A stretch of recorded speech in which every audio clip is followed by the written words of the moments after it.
तो वहीं ईरान के सबसे बड़े धार्मिक शहर कुम पर भी हमला किया गया है। तेहरान, खुर्रमाबाद और इस्फहान पर भी हमले हुए हैं। करज और करमनशाह में भी अटैक हुआ है। इजरायली हमले में आम लोग भी निशाना बने हैं। इजराइल का कहना है कि अगले 4 दिन तक हमले जारी रहने वाले हैं। तो अलग अलग शहरों में ये हमले किए गए हैं और ईरान का जो सबसे बड़ा धार्मिक शहर है कुम, उस पर भी इजराइल की ओर से हमला किया गया है। इसके अलावा राजधानी तेहरान, उसके अलावा अगर बात करें तो खुर्रमाबाद और इस्फहान में हमले किए गए हैं। करज और करमनशाह में भी अटैक किया गया है और इजराइल का कहना है कि अगले 4 दिन तक ऐसे ही हमले जारी रहेंगे। बता दें कि इजरायली हमले में आम लोग भी निशाना बन रहे हैं। तो बड़ी खबर आपको बता दें, चारों ओर सिर्फ और सिर्फ धुआं नजर आ रहा है और इसके तहत अब सबको यहाँ से बंकर की तरफ मूव करना पड़ेगा। इस वक्त की जो स्थिति है, इजराइल में फिर से एक बार अलर्ट, दूसरा अलर्ट है सुबह से, जो हम देख सकते हैं। सेकंड अलर्ट अभी तक जो है वो दिखाई दे रहा है और इस वक्त सेकंड अलर्ट के बाद जो है वो फिर से एक बार बंकर की तरफ सबको भागना होगा, ऐसी जानकारी निकलकर सामने आ रही है। इस बीच आप देखिए इमरजेंसी अलर्ट एक्सट्रीम जो है वो दिखाई दे रहा है, जो कि इस वक्त दिखाई दे रहा है। और जाहिर तौर पे इस अलर्ट के बाद जो है वो बंकर की तरफ सबको भागना होगा। पीछे तमाम लोग जो है देखिए आपको अब यहाँ से भागते हुए दिखाई दे रहे हैं, जो कि बंकर की तरफ जो है मूव कर रहे हैं। और इस वक्त की स्थिति में आप देखिए कि जो मूवमेंट है वो काफी तेज हो गया है, क्योंकि इस वक्त जो है फिर से एक बार अलार्म और अलर्ट बज चुके हैं यहाँ पर इजराइल में। तो जाहिर तौर पे इजराइल के ऊपर भी दरअसल हमले का खतरा मंडरा रहा है। हमला सिर्फ और सिर्फ ईरान का नहीं, बल्कि आप देखिए तो हिजबुल्लाह, जो कि ठीक बगल में स्थित है, मौजूद है, उसके भी दरअसल हमले के खतरे जो हैं वो मंडरा रहे हैं। तो इस वक्त की स्थिति में आप देखिए एक्सट्रीम अलर्ट और लोगों का मूवमेंट, भागते हुए तमाम लोग आपको दिखाई दे रहे हैं। देखिए किस तरह से बंकर की तरफ जो है अब वो लोग शुरू कर चुके हैं। और ये इस वक्त की स्थिति जो है वो इजराइल में दिखाई दे रही है, चूंकि हालात यहाँ लगातार बद से बदतर होते जा रहे हैं।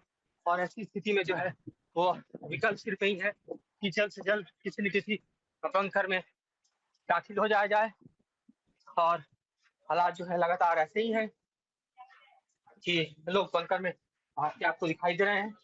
इस वक्त फिर से एक बार अलर्ट हो चुका है और अलर्ट के मद्देनजर आप देखिए तो तमाम लोग जो हैं वो बंकर में जाते हुए दिखाई दे रहे हैं। इस बंकर तो हम आपको दिखा रहे हैं किस तरह से फिर से इस बार इजराइल में इस वक्त अलर्ट, भागते हुए लोग बंकर में और साथियों में भी जाना होगा। इस वक्त की स्थितियां देखिए किस तरह से जो है वो यहाँ पर भयावह हो चुकी हैं। सुबह से दूसरा अलर्ट है, देखना ही होगा कि हमला ईरान का है या फिर हिजबुल्लाह का, लेकिन लगातार जो है वो लोग यहाँ पर आ चुके हैं। और इस वक्त की जो स्थिति है तो हम आपको दिखा रहे हैं कि यहाँ इस वक्त हम बंकर में आकर अपनी जगह पकड़ चुके हैं। तमाम लोग जो हैं वो अभी हमें दिखाई दे रहे हैं और यहाँ पर इस वक्त जब तक अलर्ट है तब तक यहीं पर बने रहना होगा लगातार यहाँ पर। तो ईरान पर इजराइल और अमेरिका का दो तरफा हमला देखने को मिल रहा है। आसमान और समंदर से ईरान पर हमला किया जा रहा है। तो ना सिर्फ यहाँ पर आसमान से हमला किया जा रहा है, बल्कि समंदर के जरिए भी ईरान पर हमला किया जा रहा है। तो पिछले कुछ दिनों से हमने देखा कि अमेरिका के कई ऐसे जो अमेरिका के जितने भी मिलिटेंट्स हैं, जितने भी सेना के अधिकारी हैं, वो ईरान के आसपास सीमा के इलाके में उनको तैनात कर दिया गया था। एक तरीके से युद्ध की जो पूरी तैयारी थी अमेरिका की ओर से लंबे समय से की जा रही थी, क्योंकि एक के बाद एक अल्टीमेटम यहाँ पर ईरान को दिया जा रहा था। लेकिन ईरान की भी ओर से जवाबी कार्रवाई भी की जा रही थी, लेकिन दूसरी तरफ जुबानी जंग भी तेज हो चुकी थी। ऐसे में ना सिर्फ आसमान से हमला किया जा रहा है, बल्कि समंदर से भी ईरान पर हमला किया जा रहा है। बड़ा हुआ है तो ईरान के लिए जाहिर है इससे उभरना मुश्किल होगा, और अगर नहीं हुआ है तो ईरान बड़ा रिटेलिएशन करेगा, जैसा कि ईरान पहले ऐलान कर चुका है कि अमेरिका के तमाम जो बेसेज मिडिल ईस्ट में स्थित है उन सबको निशाना बनाएगा और इजराइल पर सीधे हमला बोलेगा। उससे बड़ा हमला जो कि पिछले साल बोला गया था। तो इस वक्त की स्थिति आप देखिए तो मिडिल ईस्ट में बेहद भयावह है। और आप देखिए तमाम देश जो है वो इजराइल से अपने नागरिकों को निकलने की बात कह चुके हैं। भारत ने भी एडवाइजरी थोड़ी देर पहले जारी की है। इसके अलावा आप देखिए अमेरिका पहले ही कल ही अमेरिका ने अपने जो गैर जरूरी हम देखें किए हैं उनको निकलने की बात की। इस बीच आपको हम थोड़े विजुअल दिखाते हैं। इस वक्त देखिए हम आपको इजराइल के आसमान में देखिए किस तरह से इस वक्त जो है हेलीकॉप्टर मंडराते हुए दिखाई दे रहे हैं। एरियल सर्विलांस बढ़ गया है। इस वक्त ये दृश्य हम आपको दिखा रहे हैं।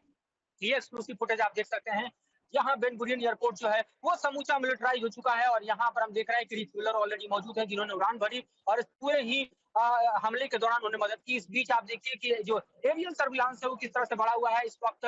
खास तौर पे आप देखिए तो इजराइल के आसमान में भारी पैमाने पर हेलीकॉप्टर उड़ते हुए दिखाई दे रहे हैं। नीचे मेडिटेशन का सी जहां पर हाइफा में गिराल्ड फोर्स तैनात है, ऊपर उड़ता हुआ जो समूचा एक तरह से सैन्य हेलीकॉप्टर है वो आपको दिखाई दे रहा है। तो ये इस वक्त की स्थितियां हैं जो इजराइल में हम आपको दिखा रहे हैं। और ये भी आपको बताएं कि हमारे ठीक राइट साइड में जो बिल्डिंग आप देख रहे हैं, बीच की जो बिल्डिंग सफेद इमारत है वो अमेरिकी एम्बेसी है, वहां पर सुरक्षा व्यवस्था बढ़ा दी गई है। कल ही यहाँ से जो गैर जरूरी लोग थे वो छोड़कर जा चुके हैं। तो ये स्थिति इस वक्त जो है हम दिखा रहे हैं कि इस वक्त इजराइल में है और इजराइल भी पूरी तरह से जंग के लिए तैयार नजर आ रहा है।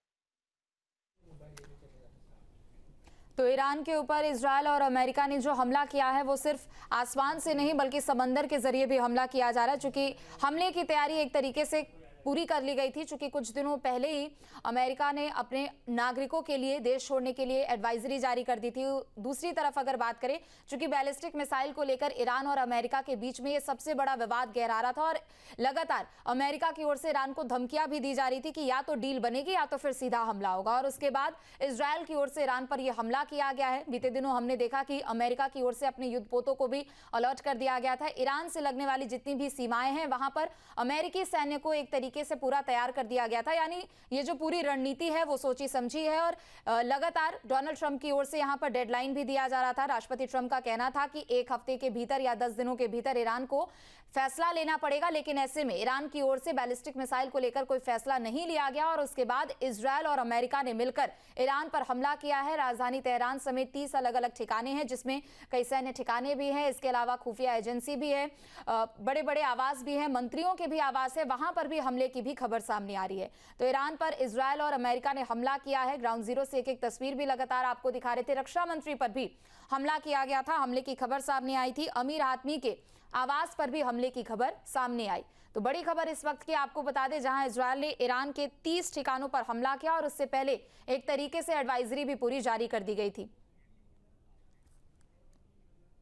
आपके मोबाइल पर तुरंत आएगी ब्रेकिंग न्यूज। स्क्रीन पर सबसे पहले दिखेगी बड़ी खबर। देश दुनिया की हर खबर एक जगह। अब आपके मोबाइल पर तुरंत फटाफट इंस्टॉल कीजिए न्यूज नेशन ऐप और रखिए खुद को अपडेट।